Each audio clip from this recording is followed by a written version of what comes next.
Hey everybody, today I'm talking with Jill Beebout, who is one of the owners of Blue Gate Farm here in Marion County, Iowa. She is a super knowledgeable farmer on vegetable farming and does most of their farming and labor by hand on the farm. So it's pretty cool.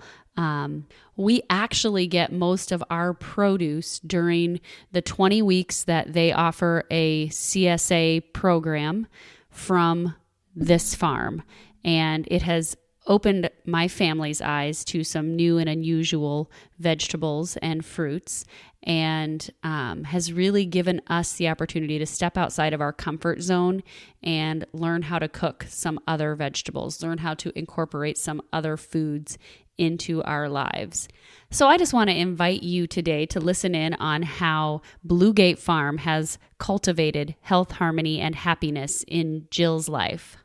And listen in to the end of the show where I will give you a discount for your very own subscription to the farm.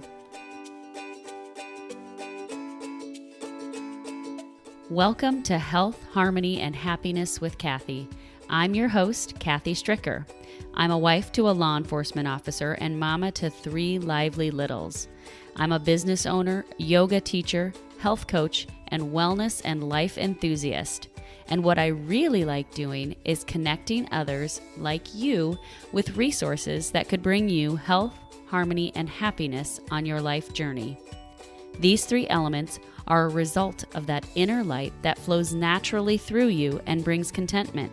They happen when you seek to live mindfully as your best self and tune in to following this inner guidance. May this podcast serve as a nudge to discover tools that could help you on your path towards more conscious living. Hey Jill, how are you today? I'm good. Thanks for having me. Yeah, so I'm talking with Jill Beebout, who is the owner of Blue Gate Farm, and it is a farm here in Marion County, Iowa, that is, and it's a certified naturally grown farm producing chemical-free fruits and vegetables, free-range eggs, raw honey, alpaca fiber, and hand-spun yarn. Straight off your website is where I got that. Tell me about Blue Gate Farm. Where did that name come from? Yeah, so we have not always lived on the farm. 16 years ago, we were living in Houston. Neither of us come from agricultural backgrounds. We were both theater professionals living big city lives. And at that time, we lived on a large lot for an urban location and had huge, extensive gardens with a very large blue entry gate into the gardens. And so at that time, I was doing a lot of plant trading and buying under the name Blue Gate. And when we relocated to Iowa in 2005, my husband and I, Sean Skeehan, we don't share the same last name, and we weren't sure long term if the farm was going to stay in the same place. So we were trying to come up with a name, but we didn't want to start with a name that was going to change or that was attached to just one of us. So we went round and round and round about a name. And at that time, my seed catalogs were starting to roll in, and they were still under that Blue Gate company name. And I was like, well, what about Blue Gate Farm? That's infinitely transferable. So really, that's where it came from. That's so cool. I know when you're coming up with the name for a business, it is so hard, and it's got to be something that resonates and that people don't, associate with. If you are going to move, you don't want it to be associated with just one single area. So you had a farm in the city, right? Or not a farm, a garden in the city. Very, very extensive gardens for a city location. Yes. Really? But they were primarily ornamental. I was I had worked part-time at a nursery and had relocated a lot of orphaned plants over the years and had done a huge amount of landscaping. So it was a place where we hosted fundraising parties, and it was quite a space. It was lovely to have at the time, but only a small amount of food production, just a household garden. That is so cool. What a beautiful concept and what a beautiful idea. And I'm glad that you got to bring that part of your life with you here as well, because that was a major part of who you were, right? And you kind of traded in the theater life in some regards to come be a farmer full time, right? Right. Right. It was it's not the normal transition for farmers. So how did that happen then? What's the draw? Why coming back to Iowa for farming? Right. So for me, it was coming back. I was raised in central Iowa in Ankeny, in a suburban household. My grandparents on both sides had farmed, and I had spent a lot of time on the family farm here in Marion County. But I grew up a city kid, or a suburban kid. And in the early 2000s, my family here, my grandfather and my great uncle, were both still farming, and we're starting to back down. And so we're going to have a large excess equipment auction. And so the whole family came from all over the country for a week to have this huge farm cleanup on both farms and get ready for this auction. So we had spent a week with the family. We'd driven up from Houston and had been, elbow deep in the farm with everyone. And then we had a 16-hour drive home at the end of the week. And we didn't even make it to I-35 before we were having the discussion of, well, what's going to happen to the farms next? There was one part of the family was that generationally had continued the farming, but there was a gap in the other side of the family. And, what's going to happen to this family history, to this land? The one farm was a centennial farm, had been in my family for more than 100 years. So that was a sad thing to think about, that stopping, not happening anymore. By the time we got to Houston, we thought we wanted to farm. And that's what a 16-hour car trip will do for you. So beware of those. Kind of. But we had puts things into your brain that might be crazy talk, but right. You think you can make happen, and you're making it happen. So apparently it wasn't crazy talk. It was not crazy talk. The first phone conversation with my parents, when we broached the idea with them, after we gave them the information, there was a very long pause, and my mom said, "Well, that wasn't what we thought you were going to say." So yeah, we moved to the farm April Fool's Day of 2005, which is a little ironic. Kind of. And we've been here ever since. So cool. And you guys are located south of Knoxville a ways, and you're kind of out in the boonies. We are. Our closest town is Columbia. There are less than 100 people there. So we're halfway between Sheraton and Knoxville. So 20 minutes from any place with significant commerce. Yeah. And it's a great place to be. Actually, I think that's just about perfect because we don't hear traffic. We don't have, trucks going by the farm every day. We don't have to worry about the safety of our animals from being on a highway. So we're just a mile off a blacktopped highway, but we are on gravel, and I can no longer imagine living side by side with neighbors like. And the stars are pretty amazing, aren't they? People say that Iowa is flat and boring, but I got to tell you, we have these beautiful, glorious rolling hills, and sitting on a hilltop during a meteor shower out here is one of the pinnacles of my life. I mean, it's pretty cool. And there is something to be said. I just think Southern Iowa has better stars than any place else. I don't know. I grew up in Southern Iowa too, and the stars are just phenomenal. And maybe it's just that you get out and away from any sort of residual light from towns or cities. And I mean, it is amazing. We don't live in town right now. We live a couple miles north of town, but we're still close enough that even sitting in our backyard at night at the fire, there's you get glimpses of the lights from town, or even Des Moines, or even Monroe, so around us. And it's just not as dark. So the stars just aren't quite as clear as I remember growing up, and being further away from any of those larger town lights. So pretty cool thing. That's definitely something to be grateful for. It is. It is. The opportunity to see so many falling stars during a meteor shower that they actually live cross in the sky. You So just can't cool. yeah. So cool. All right. Let's get back to farming, I guess.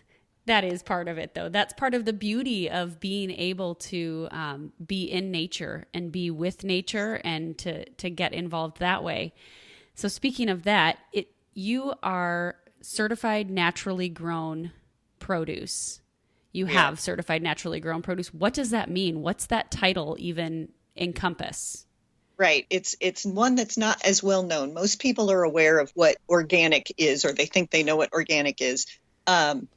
Certified Naturally Grown is a 501c3 nonprofit that was started by farmers to serve farmers as an alternative to the government's regulation of certified organic. So it takes the federal organic standards and just scoots them over into a different organization. So those are still our baseline, but they're just the baseline, and we can go beyond there. So the thing that we like the most about that organization is that it's farmer-led, farmer-driven. So every year we're inspected, but we're inspected by another certified farmer. So rather than having a certifying professional from an organization come in, it's another farmer who comes in to do our inspection. And we are also required to provide an inspection on another farm. And we can't trade with who's inspecting ours. So It gives us this amazing dialogue with like-minded farmers where we can learn and exchange and connect, rather than just having someone from a government organization come out, or a government certified organization come out and make judgments on our farm. Very cool. It's a very interesting system of checks and balances. It is, and I don't think that there's an issue with organic necessarily. We know a lot of spectacular organic farms, but it's not really what our consumers demand. They want to know that we're 100% chemical free, which is not what organic is. There are lots of organically approved chemicals, and we don't even use those. So our customers want to know we're 100% chemical free. They want to know that we have an open door policy, and they can come out and see how we grow their food, and that I'm the one who grows it.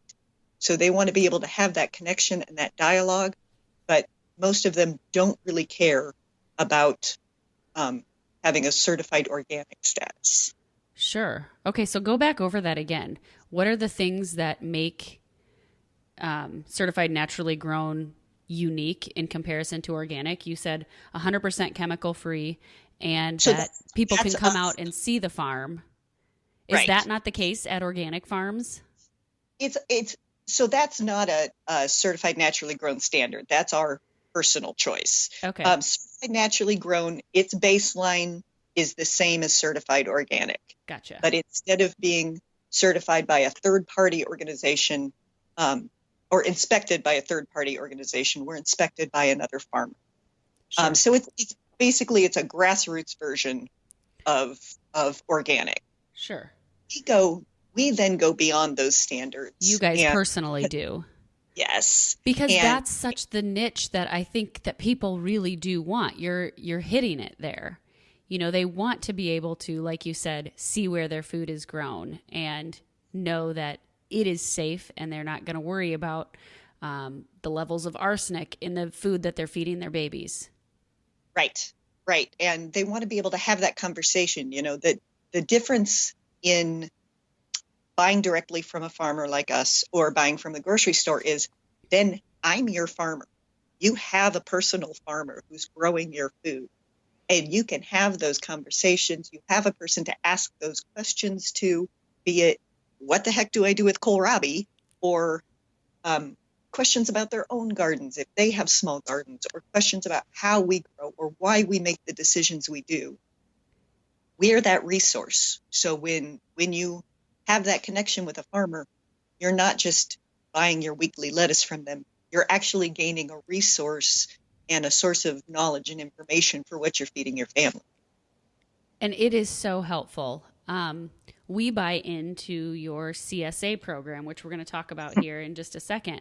And I'll tell you, we get some very unusual fruits and not fruits, I guess, but vegetables. We do get fruit, but not any unusual, I guess, that I haven't tried, but some unusual vegetables. And sometimes and in the beginning, our first year, it was like, what do I do with this? How do I make this? But once we kind of got that first year under our belt, then we felt a little bit more confident with knowing what to do with everything.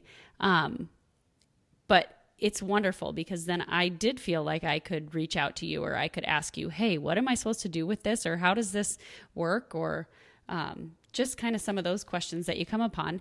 And you get to try things that you wouldn't maybe try in the grocery store because you don't know what to do with a giant bulb of fennel because you're not watching Rachel Ray every day, maybe. Right. But definitely you learn quick. So we talk about this CSA, and that's one of the ways that people can connect with you. The other way is to be to go to the farmers market in Des Moines, and you have a booth there. We do. But let's talk about the CSA. In case people don't know what a CSA is, can you share a little bit more about that and what it is? Sure, of course. CSA stands for Community Supported Agriculture. And at its very base, it is a subscription to the farm. So people pay their money up front, like you would for a magazine subscription.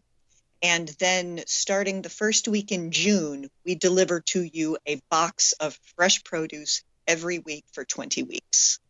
And in addition to that box, you also get a weekly newsletter that lists everything in your box and tells you how to store everything and gives you recipes and information about what's going on around the farm. So it provides you a real connection, not just through what you're eating, but through that information sharing and kind of community building of what's happening between your household and our farm. Absolutely. So the benefits of being a part of the CSA are that, one, you get to know where your food's coming from directly, and you know that it's clean. And this is something that I talk about a lot is clean eating. And is that food clean? Does it have things in it that I don't want my body to have in them? Well, I know that if my food's coming from you, Jill, it's not. It's not going to have any of those things that I don't want in my body because I know that it's chemical free. I know that maybe my kale doesn't look completely perfect, but that's okay because bugs are in nature and that's what our food comes from, right? And having, that's one of the things that I think people don't realize because of the way that grocery stores train us is perfect food very often means that food has chemicals on it to keep the imperfections away. So some greens leaves that have an occasional hole on them means that produce was safe enough for the insects to eat. So that's a good indicator that we're not using insecticides, pesticides, things like that on our produce because the nature around us is healthy and is part of that community of bio life that's so important, both for growing food and for nature. I love it. It's safe enough for the bugs to eat, then you can eat it too. Right. That's the total truth. What else do people need to know about the CSA? You're taking memberships right now, right? We are, and we have space in both our Knoxville area deliveries and in Des Moines. Other things that you should know is, so many of us get into a rut, especially with meals and recipes, and we're all busy people and don't have time, as you say, to watch all the food shows. Right. Right. The CSA is great for getting you out of your meal rut because it's going to push you. And like you said, your first year or your first season of being in a CSA can be a little overwhelming because every week, whether you're ready for it or not, you're going to get a box of fresh produce. For sure. And you have to show up every Tuesday to Yep. get your box or send someone there. And it Right. shocks the pants off of me that I can make this work and that I do it. Right. But Right. I am committed to it and it's going to Yes. happen. Yes. And the things that you can learn about cooking and eating and creative use of foods. I said we publish a lot of that information in our weekly newsletter, but we also have an online community specifically for our CSA members where they can information share. So somebody will say, hey, what the heck do I do with kohlrabi leaves? And two or three people will pop up and say, oh, here's what I did. So it really helps expand that information sharing beyond our newsletter because our whole history of CSA members have way more knowledge and information about recipes and different things that they've tried than I could produce alone. Right. And it is, there are some good recipes that come up there. I'll tell you what, though, one of our favorite things to do is just fry up greens. Like, don't know what to do with them. We're just going to put them with some bacon in the frying pan and fry them up and eat them. Who knows? As long as you put bacon in with them, who cares what kind of greens they are? They're good. My standard answer for people, what do you do with this green? Saute it in garlic and olive oil. And, bacon would be a great addition, but there are so few greens that you can't do that with. I can't even think of that then leads you to, throw some other vegetables in it, throw it in the eggs, throw it in all these other things. So, right. But it really does help you expand those offerings and people who say, oh, my kids won't eat vegetables. Well, bring them out to the farm. Let them pick some vegetables. I can tell you that kids who have done a little weeding in a carrot patch or picked carrots, they're probably going to at least try them. Absolutely. That's one of the things my kids love the most is being able to go out to the garden and pick. So we buy into the CSA. I'm going to side note this. We have a membership to the CSA, but we also still have our own garden. And then we try to plan our own personal garden around maybe some of the things that we know that we may not get in the CSA or that we're going to want more of. But it's very beneficial on both ends. And it's still fun to be able to have your own garden to do that. Absolutely. I never, suggest that anyone shouldn't garden. I think people who garden actually have a better idea of how hard we work to bring our members and our customers for sure food because it's a ridiculous amount of work. Yeah. So I think our gardening members have a higher appreciation for that. And we share a lot of information with our members who garden and they say, oh, I'm having trouble with this, that, or the other thing. We're happy to answer those questions because I wish everyone could garden, but I'm happy to be the farmer for people who can't or who don't want to. Right. So it's tailored really to people who don't want to garden and people who still want to garden. So it's definitely not something that, oh, well, now I'm getting this, or I don't want to get the CSA box because I already garden. It's not possible necessarily with your own private personal garden to get all of the variety that you get out of the CSA. It's just so cool. What's one of the most unusual things you've had in a CSA box? One of the most fun ones that we've recently had is ground cherries, which is a fruit that most people in Iowa. I do remember, yes. Yeah, they're not familiar with it, but it's one that it's a native to Iowa, and it's one that I grew up with. So I think it's kind of funny that people aren't familiar with them. But they're a small husked fruit, so they look like a small tomatillo. Yeah. You peel the husk off, and it's this beautiful golden cherry-looking fruit, and it tastes like a combination of melon and pineapple. Oh, yeah. Referred Delicious. to it as Iowa's tropical fruit. They're amazing, and people have no idea. So it's always fun to send those out. And I do occasionally have members write back that say, oh, I didn't read the newsletter before I ate them. So you're right. They're better without the husks because they just the whole thing.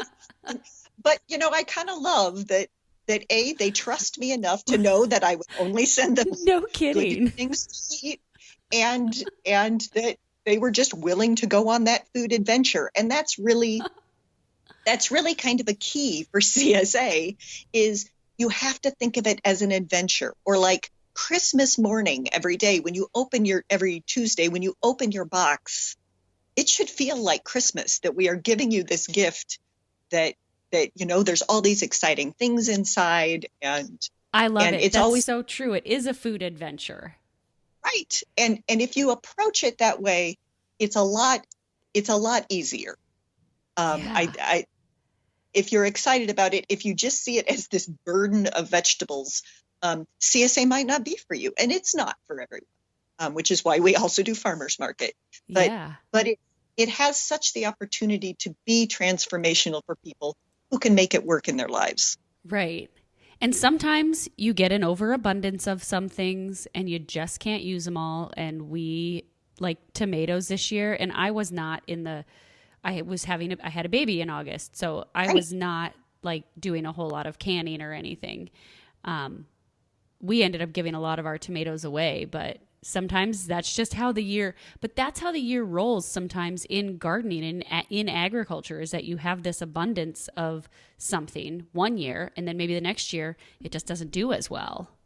Yes, that's so true. It's so true. And the other thing is, obviously, if you have a newborn in your house, you have other concerns. But one of the nice things about having those abundance periods is, if you have the space, so many of that produce can either be blanched and frozen, or if you're a person who cans, you can can that stuff. And let me tell you, in the winter, you will be so thrilled that you spent the time to do that in the time of abundance, because your body just craves that produce at this Exactly. time of year.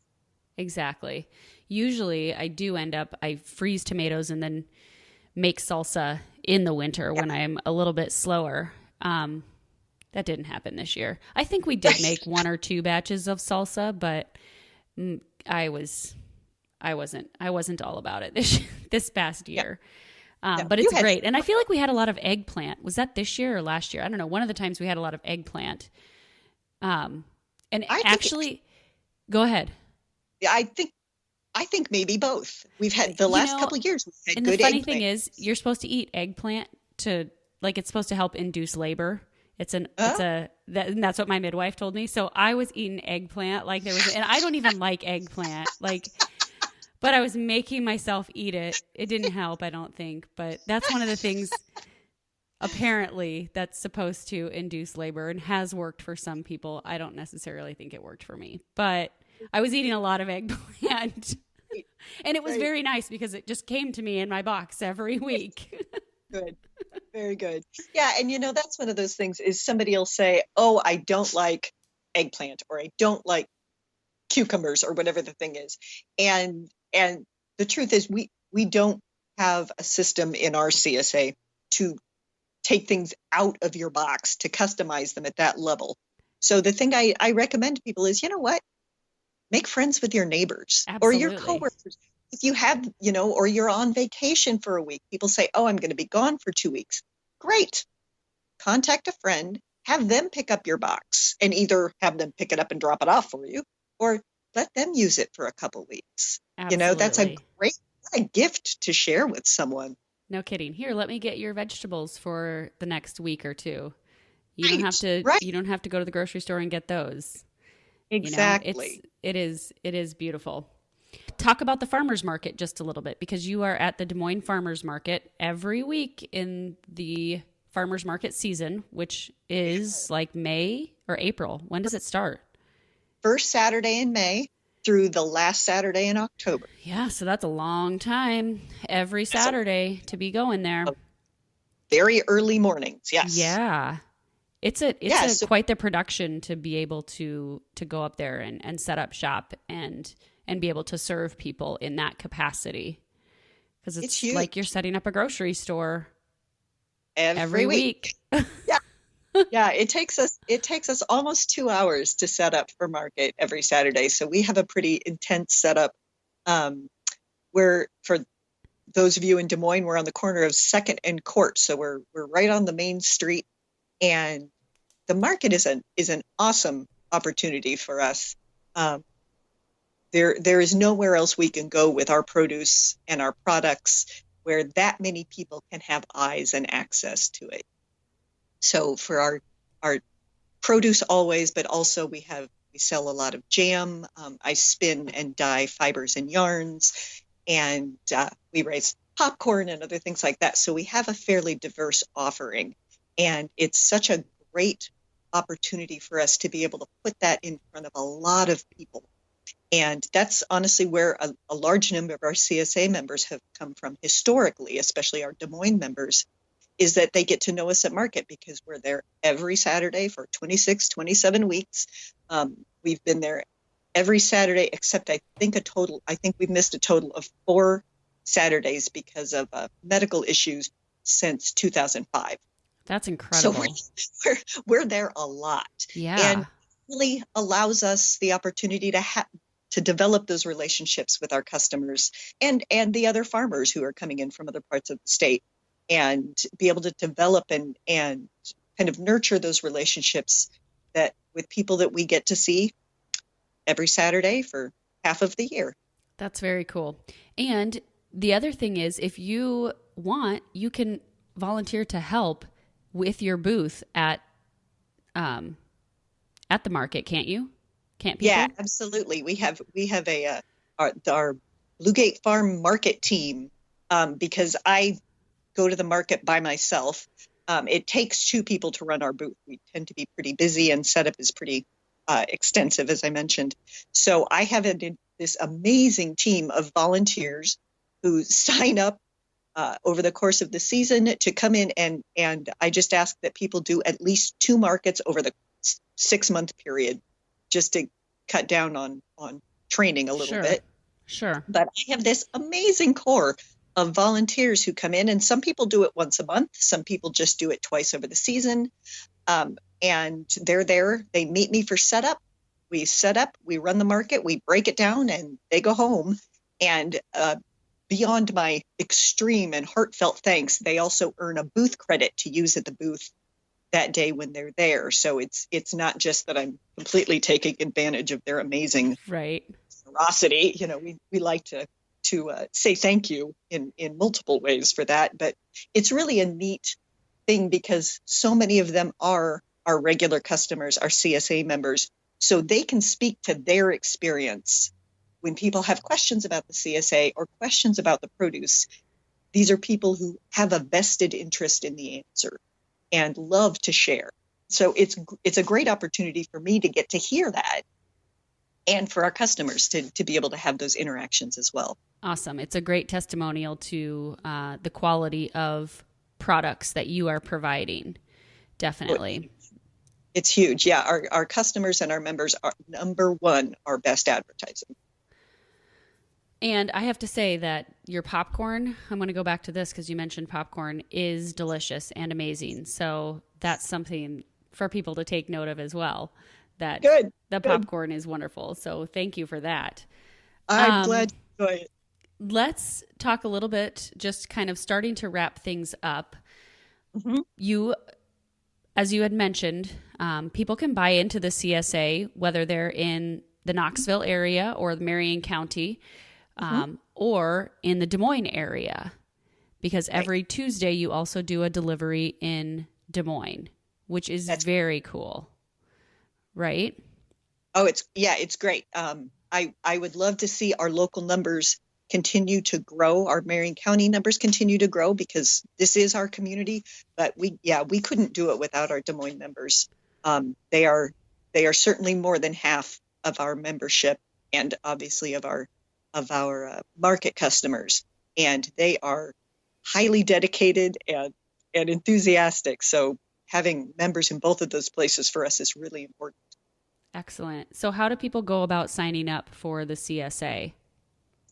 Right. So right now, our veterans, our members from last year are signing up, and we will open up our general membership on Valentine's Day. And so any slots that we have available at that time will fill with people who are mentioned that they're interested. So right now you can contact us on Facebook. under Blue Gate Farm, or you can email me at mail, M-A-I-L, at bluegatefarmfresh.com. You can also check out our website at www.bluegatefarmfresh.com. And there's information about the CSA on the website as well. Cool. Thank you. Okay, last question.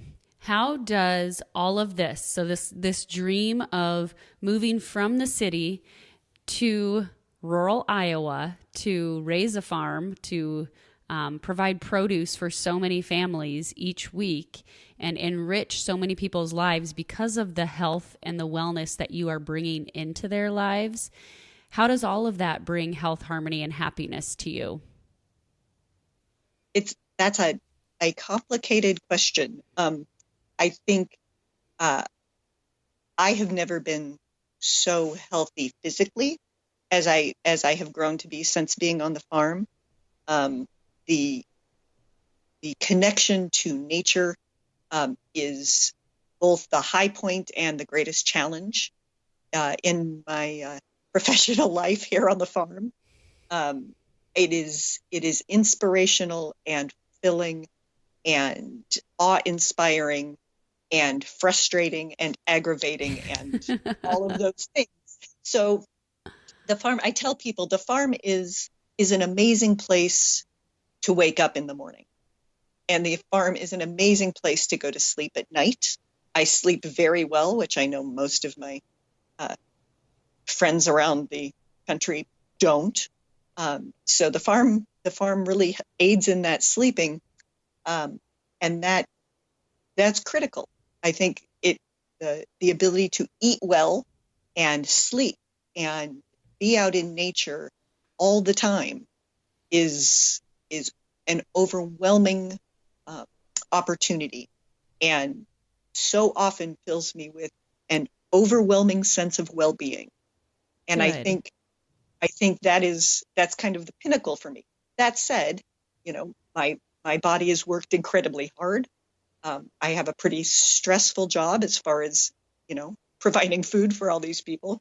Yeah. So it's a balancing act, and it's something that I'm definitely in the last couple of years trying to manage better towards having that health, harmony, and happiness. And as Kathy is a customer of ours, I am also a customer of hers. And the addition of adamantine yoga at Cairn Wellness has been huge, astronomical in the last year in helping me try and rebalance those things. I love it. I love it. And I love that you get to practice in a high tunnel and get to have sunshine in the middle of winter in Iowa. And we're all coming there to do it sometime. It's true. It's true. But it all, it's a journey. So I think that achieving health, harmony, and happiness is not necessarily something that we look to be like, oh, check that off the list. I've done that. And that's the idea. And that's what's great that you realize is that it is completely a journey, and you're just trying to cultivate these elements in your life so that you feel better, so that you can better serve your family, your friends, your customers, and what elements make that possible. And this is one of those elements for you, that you get to be in the ground, get to be connected with the earth, and get to provide health benefits to others because of what you're growing and what you're doing. Would you agree? Oh, I do. Yeah, 100%. So cool and so wonderful. And yeah, I'm super glad that you are practicing adamantine, and I'm glad that it has made such a difference in your ability to do your job and to farm. Share a little bit about that. Like you said when we talked a couple weeks ago, how it has drastically changed how comfortable you are and able to move so that you can continue farming. Yeah, it is. So we are fairly low on the mechanical side of farming, the vast majority of what we do. So we have about 6 acres of vegetables, which doesn't sound like a lot if you're in Iowa and you're used to hundreds of thousands of acres of corn. But I can tell you that 6 acres of vegetables is a great deal. Yeah, and it's a lot. It's a lot. And we do most of it by hand. We do use some small mechanical, but, I spend hours and hours a day on my hands and knees, crawling around, or bending over, getting ready for a CSA delivery. We will bend over. I think I counted, like, during asparagus season, we will bend over something like 6,500 times in one day. That's crazy. It is. It really is crazy. Like, not even normal crazy. Oh my gosh. And after doing that for 15 years, my body had about had it. I mean, I was having trouble with knees and back and shoulders and elbows and all the things. And I have to be able to do those things to do my job. Yeah. So, and not to mention, the stress of it and fighting the weather and everything else. And so I was lucky enough to have a connection to Kathy through our dear friend Lois, who said, "This has been transformational for me. You really need this." And I am not someone who does a very good job of taking time to do things like that for myself. And I was like, no, it's gotten bad enough. I got to do it. And so I dove in just over a year ago. Yep. And the change in my body has been huge. I am not having the back pain. I am not having the issues getting up and down. My knees feel better.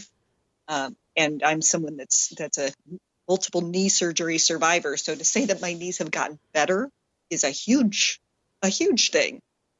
Yeah, and just it's pretty incredible. Strength and coordination and all of those things. It makes it possible for me to continue to do my job. And you have a great practice and a great reason to do so. I appreciate the feedback on the practice. It never feels like a great practice, but we're working on it. Oh my gosh, but you need to video yourself more, because you would see that it is a wonderful practice and it's beautiful. And I just, it shows what happens when you make the conscious decision to dig into something and to do it and to be consistent with it. And that's what you've done, and you've seen the results. So it speaks for itself. It's a good practice. We're not convincing each other of that, because we already know. That's right. We are a bit of a mutual admiration society, and that's a good thing. Oh boy. All right. Well, I want to thank you so much, Jill, for taking the time today to sit down with me and talk about the CSA and share about your food adventure and about the food adventure that people could be on. I really like that. Because it is a surprise each week, and it's fun to get to experiment and to see just what will come in your box and what you can create out of it, and to know that food was prepared with love, and the food was grown with love, and then that you can prepare it with love for your family. It is a wonderful feeling. Well, I so appreciate that you're on both sides of my adventure here, that you get to enjoy the fruits of our labors, and I get to enjoy your expertise in allowing me to keep doing it. Absolutely. Well, good. Okay, we're going to sign off for today, and thank you so much, and have a great afternoon. Thank you. You as well. All right. Oh, thank you so much, Jill, for being a part of the conversation and for bringing more opportunities for health, harmony, and happiness into people's lives. It was such a pleasure to talk to you and to learn more about Blue Gate Farm.